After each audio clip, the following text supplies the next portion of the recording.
Manipuri dance, an unusual practice of devotion through the means of dance, has experienced lineage in ritualistic spaces. From time unknown, the Manipuri people, locally called the Meitei, worshipped through the dance. Thus, creativity was embedded in their rituals and the body moved as an entity dedicated to the deities. Like many tribals, the people in Manipur also believed in nature gods and thus worshipped the natural processes like thunder, rains, flood in their traditional festival called the Lai Harauba. The word Lai means the deities and Harauba means merrymaking. Hence, Lai Harauba is merrymaking of gods, where the community participates as a whole. In this festival, the priestesses called the Maibis give the leadership in this ritualistic space. They conduct the total festival. Interestingly, the creativity of the people worked here to deduce the festival into a beautiful art endeavor, where the total process came up with the inner creativity of the race. There are several dances and they are called the Jagoi, the Manipuri name, Meitei name of the word dance. Well, with Hinduization, two distinct forms, the Sankirtana and the Ras Leela, were conceived for the men and women respectively. The Sankirtana, derived from the Chaitanite Vaishnava chanting of Radhe Krishna in Bengal, was a new creative idea for the Meiteis. As we see in Bengal, group of devotees play the khol and sing devotional songs together as a mark of devotion to the supreme deities Radha and Krishna. Not much of creative effort is perceived here. The course is bound within worship periphery. But the same, when adapted in Manipur, the total product gained an identity of its own. The identity bore the stamp of the creativity of the Meitei people.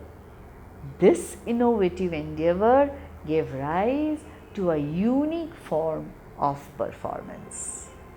The clay-made percussion, the khol of Bengal, went through a new look into the pung, which was made from a special wood instead of clay, thus changing the tone of the sounds produced. The rhythmic patterns gained tremendous boost and hence the compositions created were highly distinguished and became classical in nature. The Kirtana songs from Bengal got the imposed flavor of the South Indian style of singing when the special tremor of the voice was added to the Kirtana style of singing. The devotion of the religion Chaitanite Vaishnavism now flowered through aesthetic appeal of the body in motion, a powerful skill exhibit of pung playing and the atypical singing. This creative endeavor became the everyday affair of the Meitei people and got attached to their rites of passage, thus elevating their lives into an artistic innovation. In the temples, however, dance dramas based on the stories of Krishna and Radha was created. The first Ras Leela was Maharas, which was introduced by Rajarshi Bhagyachandra. Rasa Leela was initiated to satiate the religious thrust of Vaishnavite, Chaitanite Vaishnavism. But following the Lai Harauba tradition, the Meitei people transformed this into their creative quest. The movements borrowed from the several Jagois in Lai Harauba served as the Angika or the body movement creations. The Kirtanas served the Vachika, the Satvika or the expressions were guided by the Vaishnava texts, while the Aharya or the costumes were designed to accommodate several features, and a Ras costume of Manipuri Ras Leela can claim as one of the fourth ranking costume designing in the world. All these only testify the fact that behind the introduction of the dancing as part of religious venture, a remarkable creativity is witnessed among the Meitei people. The idiosyncratic features characterizing the Manipuri dance apparently were the graceful and lyrical technique with the distinctive feminine or the lasya and the masculine or the Tandava movements.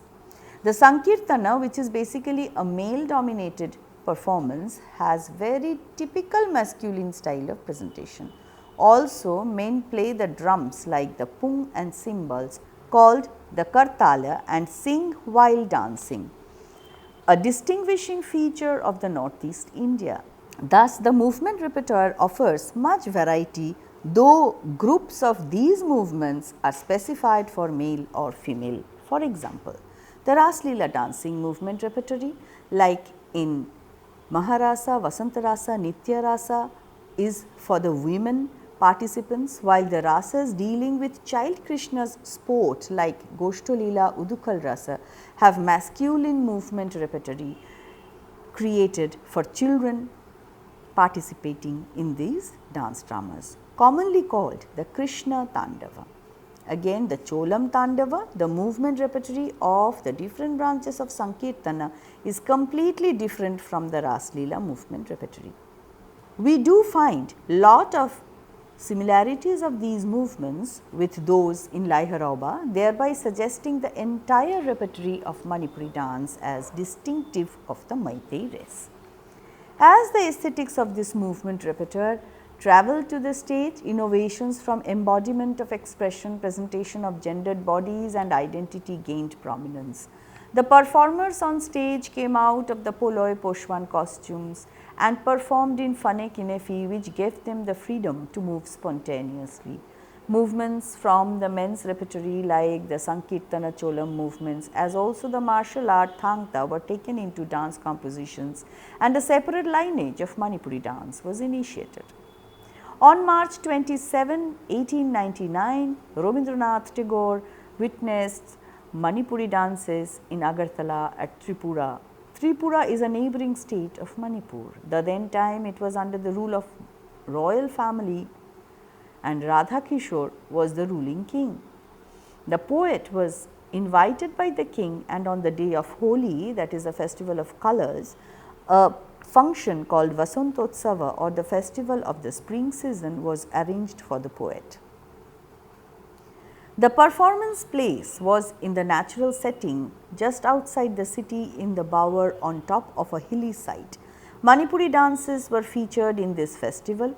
The devotional aspect, the lyrical grace, the restrained abhinay, the accompanying songs and percussions of this dance form impressed him so much that within a decade we find him writing dramas where dances were supposedly assimilated, perhaps not academically but aesthetically, to give the dramatic structure and enhanced appeal. The participants used to sing themselves and do some actions. Tagore, in appreciation of Manipuri dance form, introduced the technique on his songs, that is Rabindra Sangit. At his residential school, Tagore even made arrangements for learning Manipuri, and masters among them whom Buddhimanta Singh, Nabakumar Singh demands special mention were appointed. Here, the Manipuri dance technique was exploited to give visual effect to Tagore's lyrics or dramas, but Manipuri dance presentation as an entirety was neither aimed for nor attempted. But in case of Tagore, the graceful movements of the dance was deliberately stained out of the cultural context and employed for visual transformation of his lyrics. In the beginning of the 20th century, a few masters started working outside Manipur when the presentation of form gained prominence. Uday Shankar invited Guru Amubi Singh to compose stage items on Manipuri dances. Guru Amubi Singh's composition Neela Kamala Dala Shyam came out to be a complete presentation of Manipuri dance, incorporating the techniques, songs, hand gestures, rhythms for the stage. The song goes as Neela Kamala Dala Shyam Dekho re Sakhi Neela Kamala Dala Shyam. It's a very famous composition, and which we have also learned, though it is a composition of Guru Amubi Singh. Well, this composition was a milestone in the stage repertory of Manipuri dance. It was first performed by the great dancer Amala Shankar. Well, Ojha Amubi Singh, Ojha Atomba Singh and Ojha Amudan Sharma were the three pillars of Manipuri dance compositions. While Ojha Atomba pinpointed bhakti as the most important element of Manipuri dances, Ojha Amubi and Ojha Amudan gave significance to the technique of Manipuri dance. Ojha Amudan Sharma gave special import to the feet movements, and Ojha Amubi Singh brought out the idiom through a typical body movement of the dance.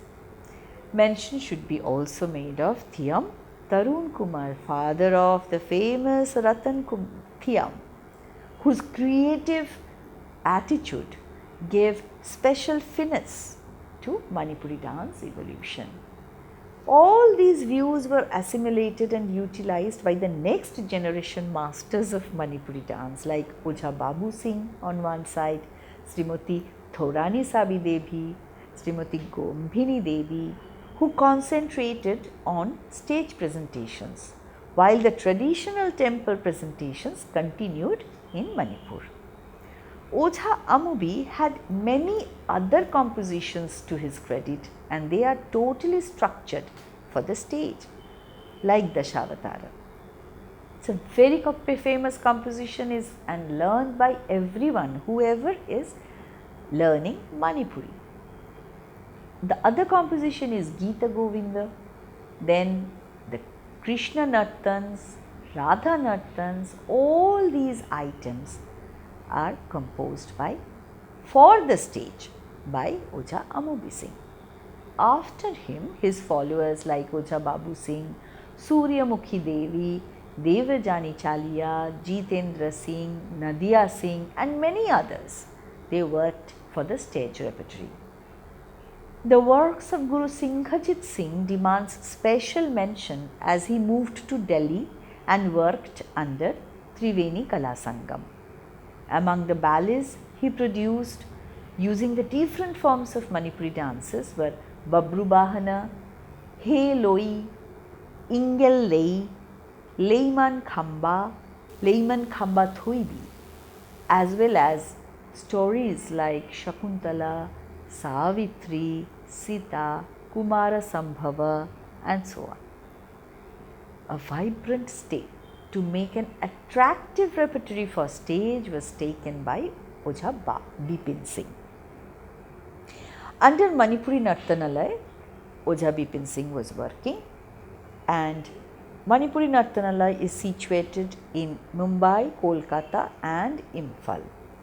He was assisted in his great task of composing Manipuri for the stage by the Jhaveri sisters, the famous Jhaveri sisters, and especially the dedicated one, Guru Darshana Jhaveri and Guru Bipin Singh's wife, Kalavati Devi. Bipin Singh fled from his house in Kachar at a very early age when he was punished for a bad result in school. He came to Calcutta and later moved with Madam Manuka to her institute. The experiments that she did in her dance ballets inspired Bipin very much, and it was here that his urges for promoting Manipuri dance seeded. His aim became to restructure Manipuri for public presentations. He exploited the Tandava and the Lasya aspect of this dance and combined them to give an absolute new look to the stage product. The Raslila dance technique is adapted for stage, but selection of the piece is done keeping in mind the exhibition of intricate gestures, the rhythmic features, the tempo and the duration.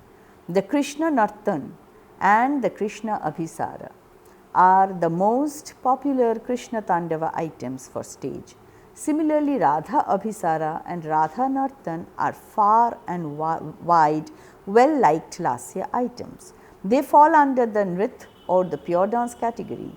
These characteristic Tandava and Lasya features of Manipuri dance are the identity of the form and are thoroughly developed while composing for stage. His first efforts were concentrated to group compositions. He recomposed the traditional Maharasa and Vasanta Rasa for stage, giving importance to the storyline and taking advantage of the dramatic elements and selecting portions from the traditional presentations, but making them brief, crisp, rhythmic, devoid of rituals and aesthetically appealing for a general audience. He devised a repertoire based on the concepts of Nritya and Natya of the Indian dramaturgy tradition.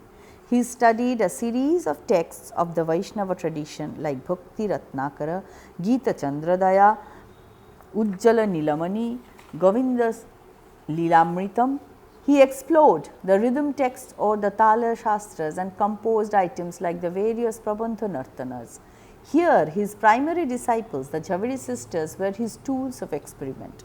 The proscenium presentation naturally gained importance along with the compositions. The primary requirement of the mandala or the circular presentation in the temples was broken, and positioning of the dance use with the dance and choreographic needs surfaced. The storyline evolved around Krishna themes, but they were not bound by rituals, a vital deviation from tradition. While composing for Abhinaya items, the Naika Bhedas or the states of heroines highlighted in the Vaishnava texts were his priorities. Thus, we observe compositions like Abhisarika, Khandita, Anangakshepa, etc. At times, he wrote verses himself for variation of rhythms and music. He surveyed into the Sankirtana, which has developed with rich Tala techniques and singing abilities. He often spoke of the Basaka, which he felt was the core of Manipuri Abhinaya, which embodies almost all the 64 emotive sentiments or rasas as described in the Vaishnava texts. He intended to capture the minds of one and all who were not merely the devotees of Krishna like in Manipur, but Saharidaya Darshaka or appreciative audience. One can observe the classical elements of Manipuri dance gaining importance in his compositions. He experimented with time beats, tala and rhythm, chanda extensively, and his compositions on 11-beat tala, kankana or 28-beat tala, brahma tala, etc. convey high degree of classicalism. He was himself a proficient Pradavali poet. His book Manipuri Nartoner Gito Malika gives us a glimpse of his poems and accompanies his dance compositions. He felt the need to uphold certain Vaishnava texts like Narada Pancham Sara Samhita, Sangit Damodara, Sri Krishna Rasa Sangit Sangraha for better understanding of Manipuri dance, and hence he edited them for the future performer scholars. In his later years, especially in Calcutta, he was trying to give another turn to Manipuri dance. He started working to devise a solo repertory of Manipuri dance. It was here that Priti Patel, Shruti Bandyopadhyay, Baushali Chatterjee, Shohini Roy were trained. Guru Bipin Singh tried to combine the Cholam Tandava and the Raslila Tandava simultaneously in his compositions like Tanum and Krishna Nartan. This made the artists work extremely hard to bring a synthesis of the two forms. These compositions brought out intricate structures harmonically. Only the attractive acrobatic techniques of the Sankirtana like the Pungcholam is generally clipped off the actual temple presentation and ornamented for the stage. Here, the acrobatic feats often win over the heart of the audience, while the dignified, meaningful gestures are overlooked. The Pungcholam movements have become so attractive that it was included in films once way back in Kalpana of Uday Shankar and recently in a gorgeous manner in Shah Rukh Khan's Ashoka. However, the Kartal Cholam, which demonstrate a high understanding of rhythm with grand, stately, decorous movement, is hardly seen on stage as a separate identity. Bipin Singh trained his women students in the Kartal Cholam style and integrated this in the compositions. Mostly men perform Pungcholon on stage, but there are occasions when even women tried out this presentation. In Manipur, we find Manimacha Devi trying out playing the Pung and arousing lot of controversies. Again, Namairekpam Ongbi Ibemni Devi played the Pung in Nupipala. Under the guidance of Guru Bipin Singh, his women disciples made an effort to master this appearance, but this did not turn out to be very fruitful, as they could never match the vigor and valor of men artists. Moreover, traditionally the women are never allowed to touch the Pung, so this always ignited disagreement between the conventionalists and the artists. The renowned personality of Manipur, Makhan Mani Mongshaba, insisted in an interview that a performing art form flowers its best when it is projected to the bodies they are preordained to. The experiments brought about a distinctive style which had stamps of the concept of Bipin Singh. If we post mortem his items, not only do we come across the intelligent blending in technique, but also scientific approach to composition of the rhythmic syllables are perceived. Manipuri being primarily a group dance form, he was the first person to conceptualize a solo repertory for stage that could be in line with repertoire of Bharatanatyam or Odissi. This repertory was a combination of Nrit and Nritya items. It started with a Mangalacharan, moved on to a pure dance item like a Prabandha dance, then a Tandava Nritya item, moving on to an Abhinaya item like Khandita or Anangakshepa, and then ending with the pure dance Tanum. No doubt this repertoire bore much similarity with the other classical repertoire, but through this he tried to put Manipuri's solo repertory at par with other classical dances of India. In recognition to his effort, the then Secretary of Manipur State Kala Academy, Sri Damodar Singh, initiated a solo dance festival in Imphal in the 1980s. On stage, minute details of the typical costumes of Manipuri dance is very difficult to follow.